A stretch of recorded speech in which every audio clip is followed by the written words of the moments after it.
감사합니다. 함께 기도하겠습니다. 사랑해 주님, 우리가 오늘 주님의 말씀을 듣기 위해 이 자리 가운데 모였습니다. 주님의 뜻을 구하고 주님의 얼굴을 구하는 주의 백성들에게 그 얼굴을 보이시고 주님께서 친히 말씀하여 주시옵소서. 지금 함께 하실 주님을 기대합니다. 감사하며 예수님의 이름으로 기도드립니다. 아멘. 할렐루야. 아멘. 감사합니다. 오늘 이 시간 주님을 향한 믿음 가지고 이 예배의 자리에 나오신 여러분들 가운데에, 또 온라인으로 함께 하시는 모든 소양의 예배자들 가운데에 하나님의 성령이 함께 하시고 그 가운데에 하나님의 뜻을 깨닫는 은혜와 하나님의 사랑을 경험하는 놀라운 축복이 있으시기를 주님의 이름으로 축복합니다. 특별히 오늘 헌신으로 나아가는 18여 전도의 찬양의 고백이 제 설교 주제를 다 말씀해 주신 것처럼 귀한 고백이었는데, 정말 그 고백대로 살아가게 되시기를 주님의 이름으로 축복합니다. 오늘은 말씀을 통해 우리가 하나님의 사랑을 조금이라도 더 이해하고 조금 더 깊이 들여다볼 수 있었으면 좋겠습니다. 오늘 말씀 가운데에는 하나님의 사랑, 그 기다림이 담겨 있습니다. 하나님께서 이스라엘을, 또 우리를 건져주셨고 자녀 삼아 주셨습니다. 성경을 보시면 본문 1절에 이렇게 기록합니다. 이스라엘이 어렸을 때에 내가 사랑하여 내 아들을 애굽에서 불러냈거늘 이라고 기록하고 있죠. 아주 짧은 말씀이지만 이 말씀에는 그 복음의 깊이 있는 메시지가 담겨 있습니다. 내가 아직 어렸을 때에, 이 어리다는 표현은 내가 아직 연약하고 죄에 빠져 있을 때를 의미하는 거고요.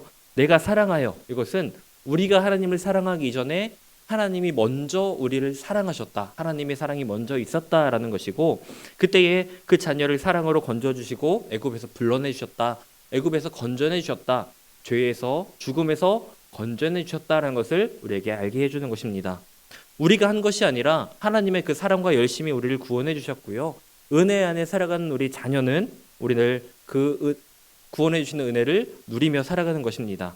받을 자격이 없었는데 우리는 당연히 응당 죄에 대한 결과로 죽어야만 마땅하고 그곳에 갇혀 있어야 됐었지만, 하나님이 건져주셨고 하나님이 살려주신, 베풀어주신 생명의 은혜다라는 것입니다. 그런데 안타깝게도 이스라엘 백성들은 그 생명의 은혜를 친히 경험했음에도 불구하고 세상을 쫓는 자들이, 안타깝게도 세상을 따르는 자들이 되어버리고 말았습니다.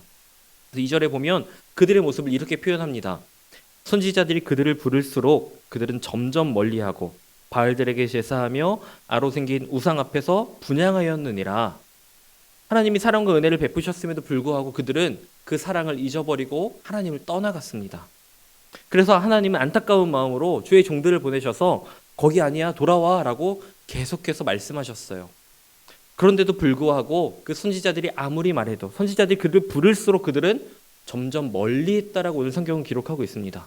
점점 하나님께로부터 멀어지고 거룩으로부터는 멀어지고 더욱더 탐욕과 그 음색에 또 우상들에 물들어가고 있었습니다.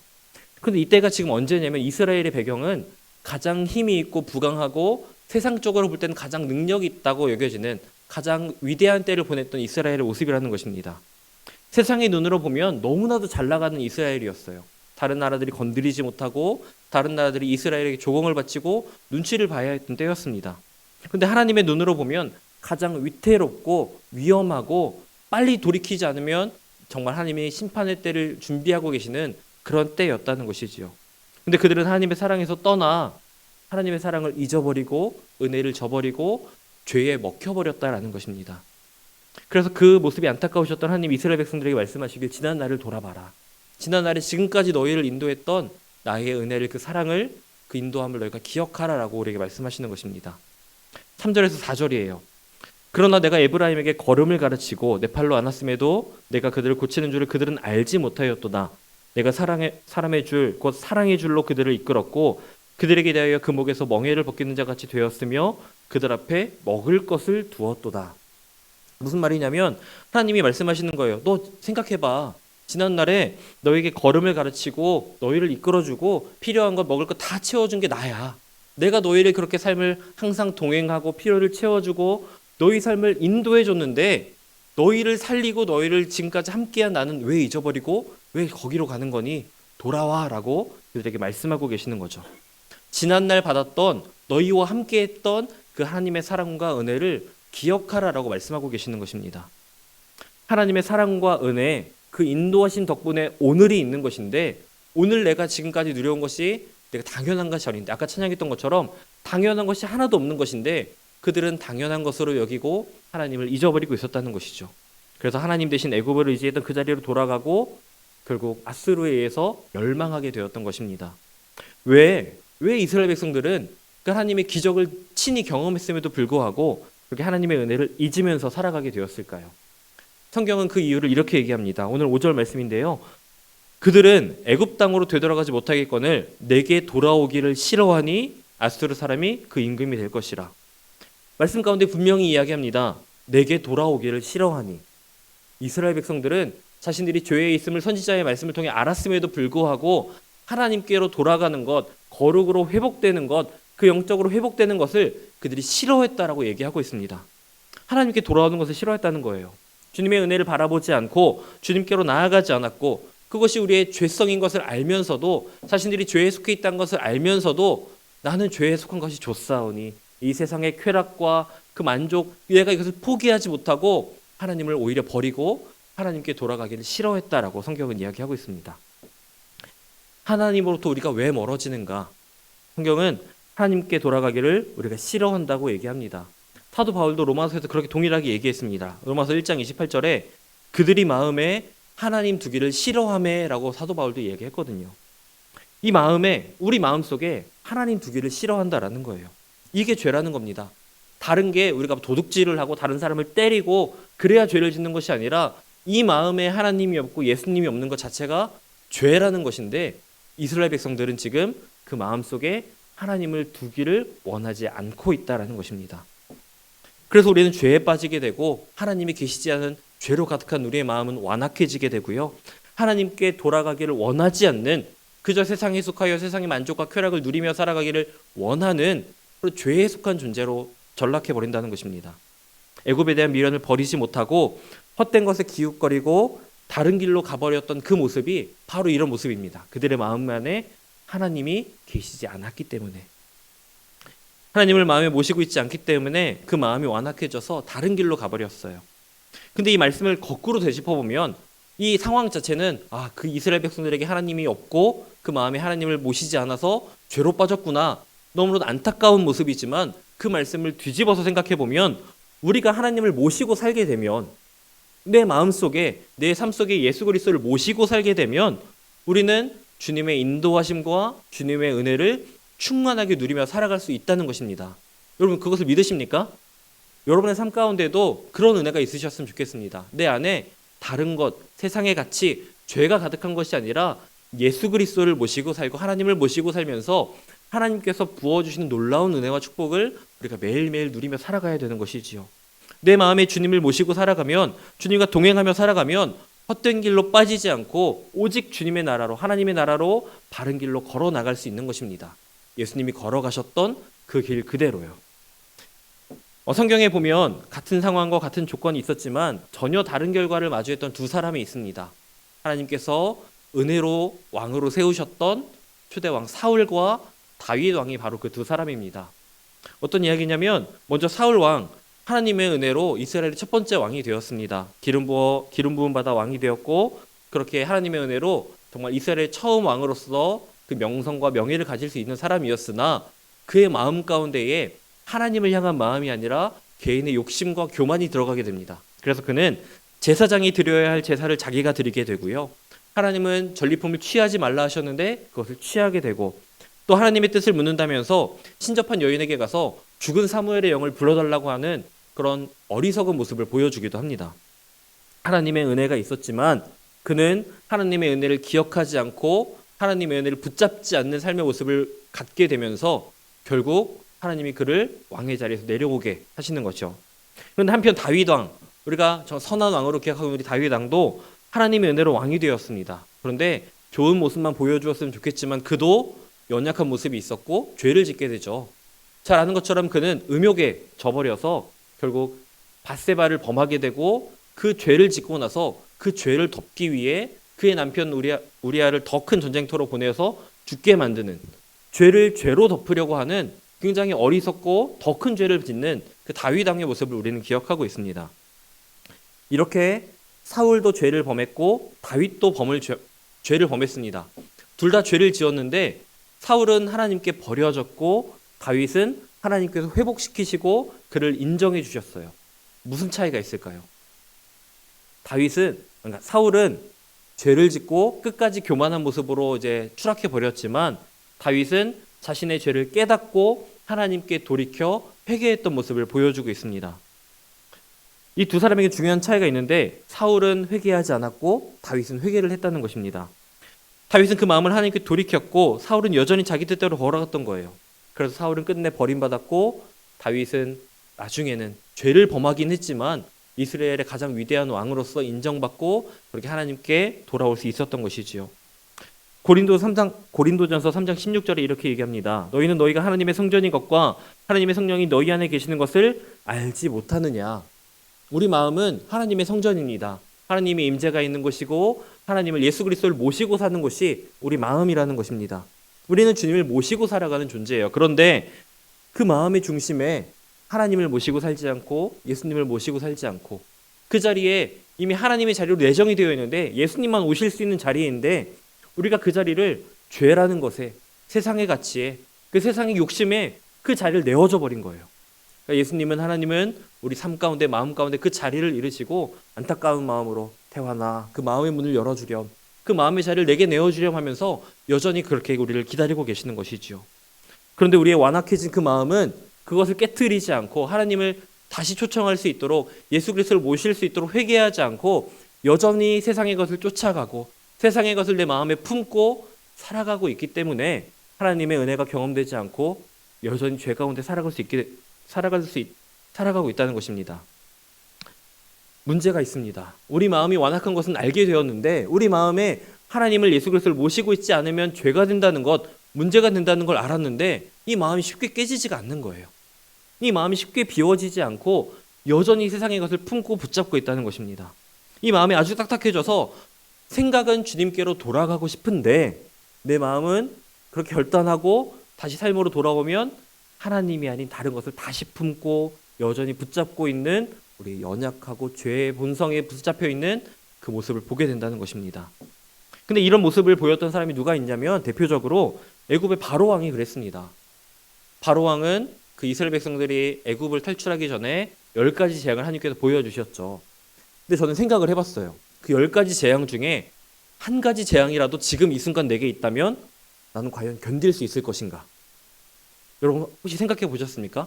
그 10가지 재앙 중에 하나라도 내가 정말 능히 견딜 수 있을 것인지. 저는 그 장면들을 묵상하는데 한 가지 재앙만 있어도 너무 무섭고 너무 견디기 힘들 것 같더라고요. 그런데 이 마음이 완악한 바로 왕은 10가지의 재앙을 순서대로 마주하면서도 끝내 그 마음을 돌이키지가 않아요. 그래서 10가지 재앙 앞에서도 그 마음의 완악함을 풀지 않고 이스라엘 백성들을 보내준 후에 결국에는 군사들을 이끌고 이스라엘 백성들 다시 쫓아갑니다. 그리고는 결국 홍해 바다에서 수장되어 죽고 말았죠. 이게 무엇을 이야기하냐면 바로만 그런 것이 아니라 우리도 우리 안에 있는 완악한 마음이 우리를 이렇게 어리석게 죽음으로 인도할 수 있다는 것입니다. 죽을 만큼 단단하고 절대 꺾이지 않고 굳어져 버린 그 완악함이 우리 안에 있다면 우리는 예수 그리스도 우리 구세주인 것을 알고 하나님께 돌아가야 되는 것을 알면서도 돌이킬 수 없다는 것이에요. 우리 생각과 우리 힘만으로는요. 우리의 상처, 아픔, 불안, 우울, 여러 감정들, 나의 판단들 이런 것이 안에 꽉 차 있으면 아무리 그것을 풀려고 해도 풀어지지가 않고 내려놓고 싶어도 엉겨 있어서 내려놓아지지가 않는 것입니다.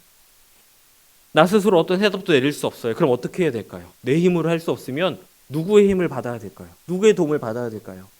바로 나의 하나님, 우리 예수 그리스도의 도움을 받아야 되는 것입니다. 우리는 예수님이 꼭 필요한 존재예요. 주님의 도우심이 필요하고 주님의 능력이 필요하고 주님의 사랑이 필요한 존재가 바로 저와 여러분인 것입니다. 예수님의 십자가 사랑 앞에 우리가 서야 됩니다. 죽기까지 나를 살리려고 그 생명을 내어주신 그 십자가 사랑, 그 은혜 앞에 우리가 바로 서야 되는 것입니다. 이미 굳어져 버린 이 마음이 그 사랑으로 그 보혈의 능력으로 녹아지고 풀어질 수 있는 거예요. 내 문제가 해결될 수 있는 것입니다. 그 은혜 앞에서 내 완악했던 마음이 깨지고 부서지고 다시 온전한 마음으로 회복되어 나아갈 수 있는 것이죠. 다른 것이 아니라 오직 십자가 은혜, 그 보혈의 능력을 통해서만 가능한 것입니다. 여러분, 아버지의 재산을 허랑방탕하게 썼던 탕자 이야기 기억하시죠? 그가 어떻게 다시 돌아왔을까요?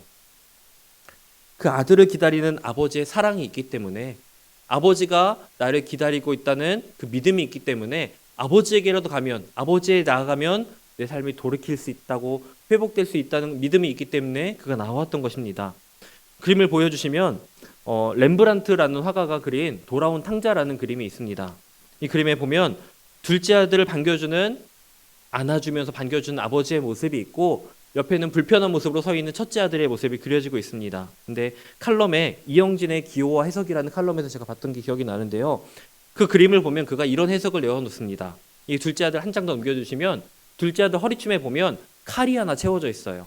근데 그 칼이 내가 그 여행 중에 모든 것을 빼앗기고 내 몸을 지키기 위한 호신용으로 들었던 칼이 아니라, 누군가에 복수하기 위해 들었던 칼이 아니라 아버지의 아들이라는 증표이기 때문에 그가 이 칼만을 끝까지 들고 있었다라는 해석을 내어놓더라고요.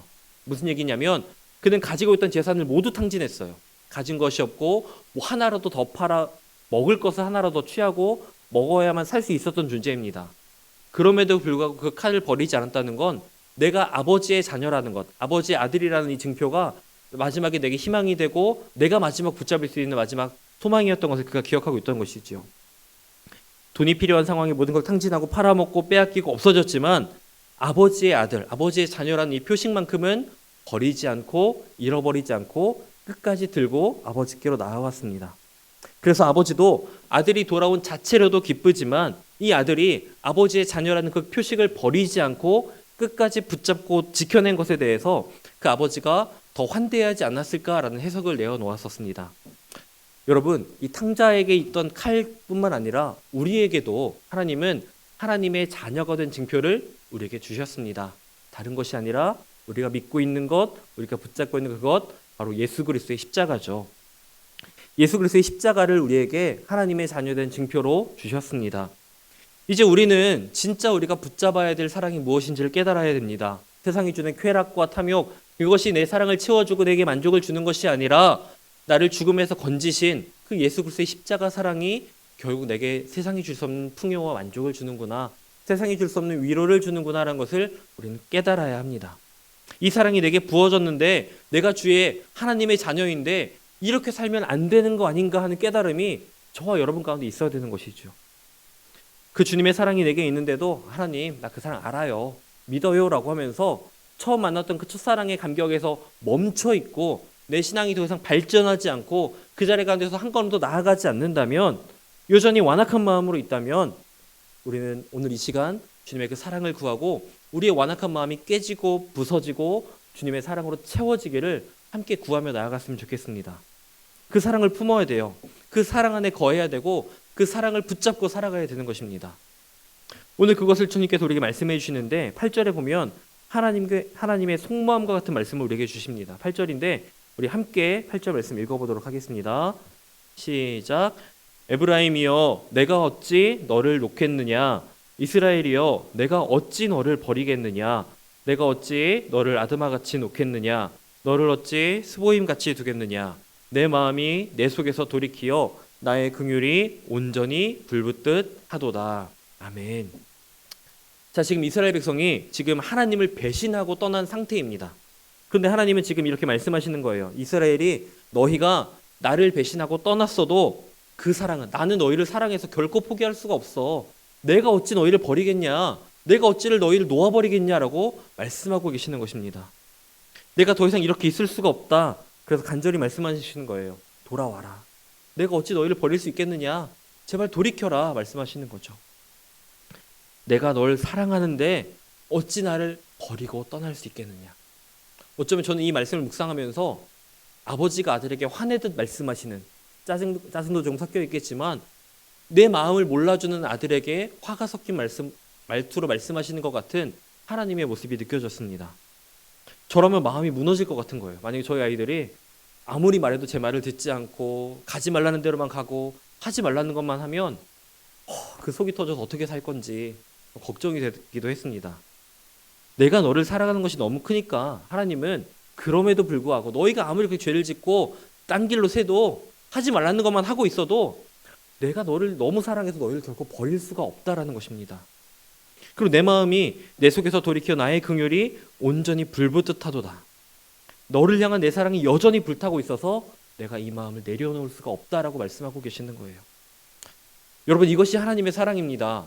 어떤 모습에도 어떤 상황에도 우리를 포기하지 않으시고 끝까지 인내하시고 붙잡고 기다려주셨던 그 하나님의 사랑이 있기 때문에 그 재산을 다 탕진하고 터덜터덜 돌아와 거지 같은 모습으로 돌아올 때에도 끝까지 환대해주고 기다려주는 그 아버지의 모습이 있기 때문에 우리는 하나님을 찾고 예수 그리스도를 붙잡고 다시 한번 소망 가운데로 나아갈 수 있는 것이지요.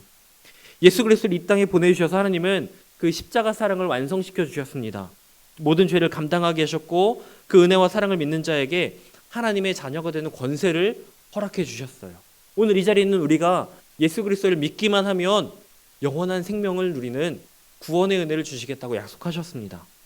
이 포기하지 않는 사랑이 이 이스라엘 백성들에게만 부어진 것이 아니라 선택받은 몇 명에게만 부어진 게 아니라 오늘 이 시간 우리 모두에게 부어졌다는 거예요. 그렇게 우리는 십자가를 볼 때마다 이 주님의 사랑이 깨달아지고 내가 그것을 믿음으로 붙잡고 살아가기를 하나님께 구하며 나아가야 되는 것입니다.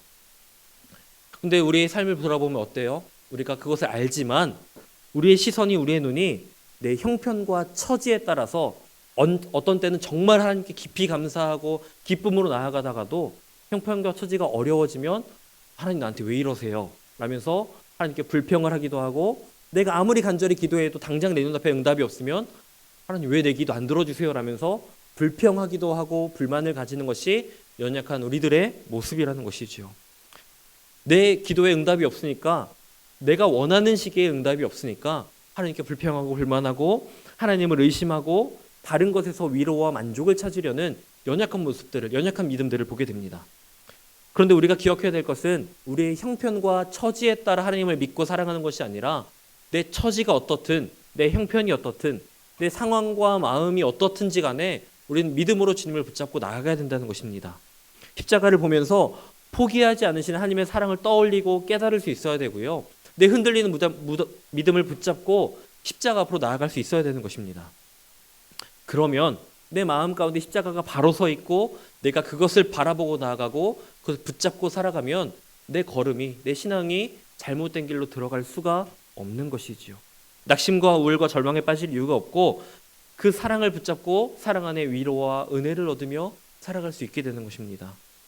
본문 10절과 11절에 이렇게 얘기합니다. 그들은 사자처럼 소리를 내시는 여호와를 따를 것이라. 11절 말미에 내가 그들의 집에 머물게 하리라. 나 여호와의 말이니라. 네. 하나님께서 그들을 다시 돌아오게 해서 함께 살게 하시겠다고, 멸망과 좌절과 그 심판 가운데 버려두고 던져두시겠다는 것이 아니라 다시 돌아와 그 집에 머물게 하겠다는 사랑과 회복의 말씀을 우리에게 주고 계십니다. 여러분, 우리가 이 하나님의 사랑 앞에 온전히 서게 되기를 원합니다. 이 사랑 안에 온전히 거하기를 원합니다. 그저 주님을 아는 것에서 그치면 안 돼요. 나 예수님 알아.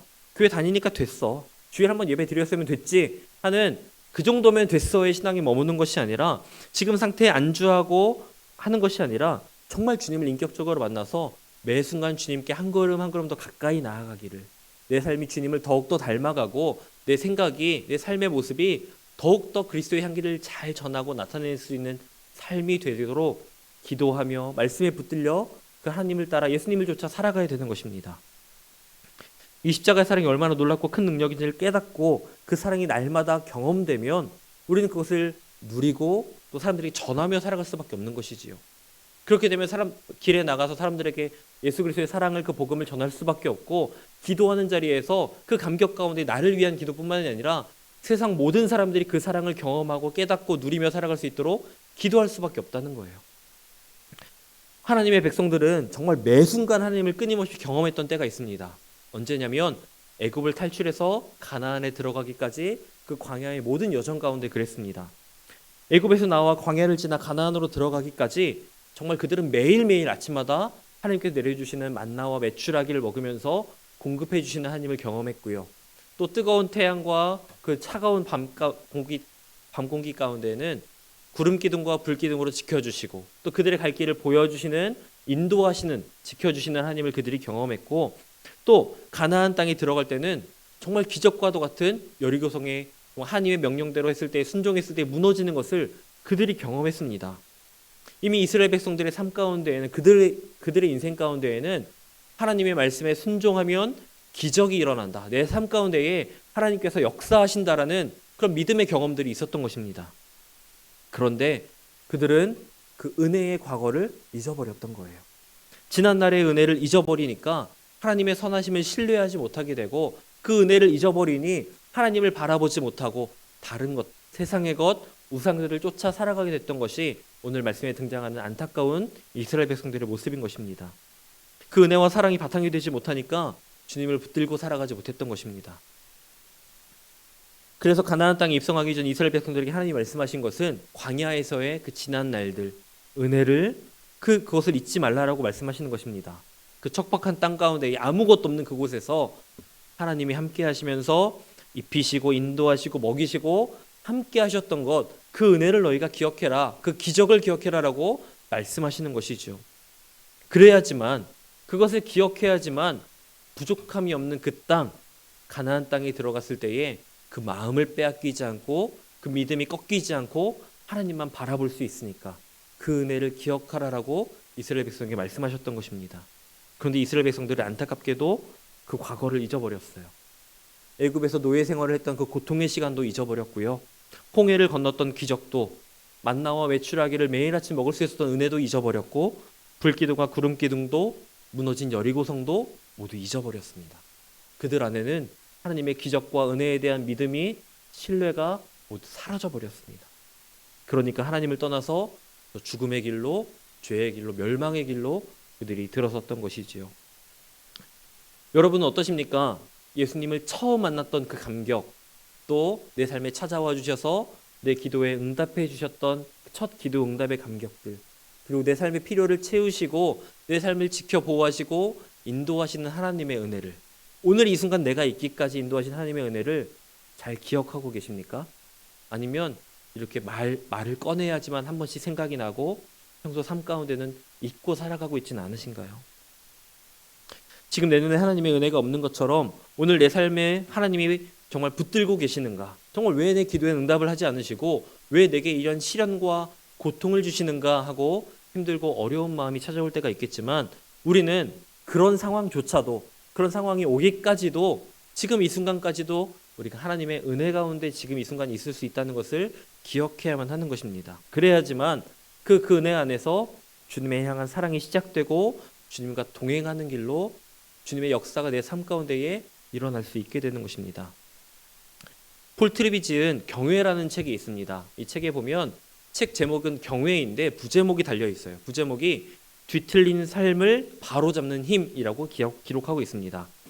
하나님을 향해 온전한 마음을 품고 주님을 두려운 마음으로 바라보는 것이, 주님을 경외하는 것이 우리가 살아가는 우리 삶 가운데에서 뒤틀려져 버린, 잘못된 길을 걸어가고 있고 잘못된 생각과 잘못된 마음, 그 잘못된 시선을 바로잡을 수 있다고 이야기하는 것입니다. 지금 여러분 안에, 여러분의 삶 가운데에 뒤틀린 삶의 문제가 있으십니까? 혹시 지금 내가 가는 이 길이 어디로 가는지 알 수 없고 여전히 불안함 가운데 살아가고 계시지 않으십니까? 그러면 스스로 점검해 보셨으면 좋겠습니다. 내 안에 하나님이 아닌, 예수님이 아닌 다른 것이 주인되어 있진 않은가? 주님을 모시고 있어야 될 내 마음 속에 여전히 다른 것이 숨어 있고 다른 것이 그 자리를 하고 있지 않은가 하는 것입니다. 내일부터 특별 새벽 기도회가 시작되죠. 우리가 잠시 다른 곳을 보고 있었다면 이번 시간, 이번 기회를 통해서 다시 한번 우리 시선을 주님께로 돌리는 그런 은혜와 역사가 있기를 원합니다. 지금까지 우리 삶을 인도하셨던 하나님이 지금 이 순간에도 우리와 함께하고 계시고 앞으로도 우리 인생 가운데에 믿음으로, 은혜로 인도하실 것이라는 믿음이 우리 안에 채워졌으면 좋겠어요. 오늘 말씀에도 그러시잖아요. 내가 어찌 너를 버리겠느냐? 너 힘들고 어렵지? 고통스럽지? 근데 내가 너 버린 거 아니야. 내가 어찌 너를 버리겠느냐? 난 여전히 너를 사랑하고 너를 기다리고 있고 너의 삶 가운데 여전히 일하고 있다라고 우리에게 말씀하고 계십니다. 이제 우리는 우리를 기다리고 계시는, 우리가 오기를 기다려주고 계시는, 인내하고 계시는 하나님께 우리 삶을 다시 한번 돌이켜 나아갈 때입니다. 잘못된 방향, 잘못된 시선, 잘못된 걸음을 다시 한번 십자가 앞으로 주님께로 돌이켜 나가야 되는 것이지요. 오직 하나님께 시선을 집중하고 주님만 바라볼 때입니다. 제가 좋아하는 찬양 중에 시선이라는 찬양이 있습니다. 김명선 씨가 만든 곡인데요. 그 찬양의 가사에 보면 위에 보이시죠? 이렇습니다. 모든 시선을 주님께 드리고 살아계신 하나님을 느낄 때 내 삶은 주의 역사가 되고 하나님이 일하기 시작하네라는 고백이 담겨 있습니다. 제가 정말 좋아하는 찬양이고 이 가사의 고백에 귀해서 정말 한동안 어쩔 때는 한 달 내내 이 찬양만 불렀던 때도 있습니다. 나의 시선, 나의 생각, 마음, 나의 모든 것을 주님께 드리며 나아간다면 우리는 살아계신 하나님을 경험할 수 있습니다. 이 찬양의 고백처럼 그렇게 내가 내 모든 것, 내 시선과 내 삶의 방향을 오직 십자가에 맞춰놓고 주님께 맞춰놓고 하나님께 맞춰놓고 나아간다면 그 삶은 하나님이 함께 하시고 하나님의 역사가 있고 하나님이 일하신다는 것을 우리는 믿고 기억하며 나아갔으면 좋겠습니다. 내일부터 시작할 특별 새벽 기도회가 우리가 그것을 경험하는 시간이 되었으면 좋겠습니다. 우리가 그 시선을 주님께 드려드리고 주님께 올려드리고 오직 주님을 바라보며 나아갈 때, 오직 주님께 그 시선을 고정하며 나아갈 때에 그 믿음을 맡기며 나아갈 때 하나님은 우리의 연약해진 믿음을 다시 바로 세워주실 것이고 우리가 잊고 살았던 은혜 다시 붙잡게 하실 것이고 우리가 보지 못했던 하나님의 일하심을 보게 하실 줄로 믿습니다. 여러분 어찌 너를 버리겠느냐 하시며 늘 삶의 자리에서 지켜보시며 은혜로 함께 하시는 하나님이 여러분의 삶 가운데도 충만하게 경험되시기를 축복합니다. 그 마음을 기억하면서 주님께로 한 걸음 한 걸음 더 믿음의 발걸음을 옮겨나가고 그 시선을 주님께로 맞춰나가는 저와 여러분 되시기를 주님의 이름으로 축복합니다. 아멘. 기도하겠습니다.